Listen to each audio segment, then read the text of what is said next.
There's a certain kind of magic in the first few seconds of a video game console starting up. Maybe it's the mysterious chime of the PS2 or the playful xylophone of the GameCube, or even the obnoxious Sega scream from the Genesis. For some reason, these boot-up sounds hit something deep within us. They don't just remind us of games, they remind us of childhood, of happiness, of home. But why? Why do video game console startup sounds make us feel so nostalgic? It's complicated-ish. When you hear a familiar boot-up sound, your brain lights up quite literally. These sounds get stored in what psychologists call episodic memories, memories that are tied to moments, places, or emotions. The hippocampus helps form the memory, and the amygdala, the emotional center of the brain, links it to a feeling, excitement, comfort, or maybe even wonder. That's why just a short sound, even if a few seconds, can send you spiraling into a warm, powerful wave of nostalgia.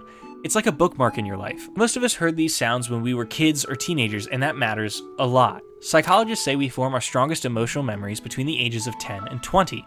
These periods become a kind of nostalgic hotspot in our brains. So if you turned on a GameCube every day after school or fired up a PS2 every weekend with your friends, those startup sounds didn't just play in your living room, they got engraved into your memory.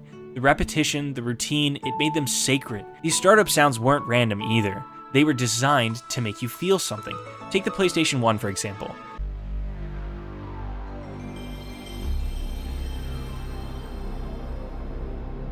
Its ambient swirl was created to feel futuristic, surreal, and like a portal into another world. Composer Takafumi Fujisawa crafted it to be both mysterious and soothing, with airy reverb, soft harmonics, and a sense of spaciousness. Then there's the GameCube.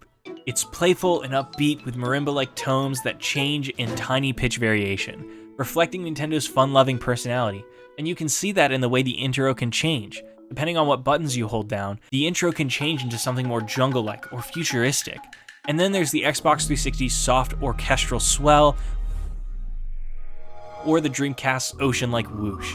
Each one is a sonic signature, a mood setter, and a portal. Even technically, some are unique. The PS2 startup, for example, changes based on how much save data is in your memory card. You remember those floating blocks? They actually represent your save files. It's art hidden in code. There's a part of your brain called the retrosplenial cortex. It activates when you're in a familiar place or hear something that reminds you of one.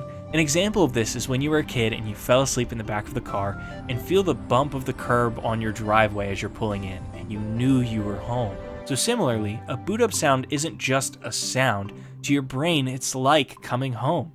It's the same reason why a certain smell can take you back 10 years, or a few piano notes can make you tear up. Our minds are wired to hold on to these emotional cues, especially when they meant something to us. There's also something beautiful in the fact that you're not alone. These startup sounds are collective nostalgia. Millions of people around the world remember them just like you do. The sounds became part of our culture, passed around in memes, remixes, tribute videos, and documentaries.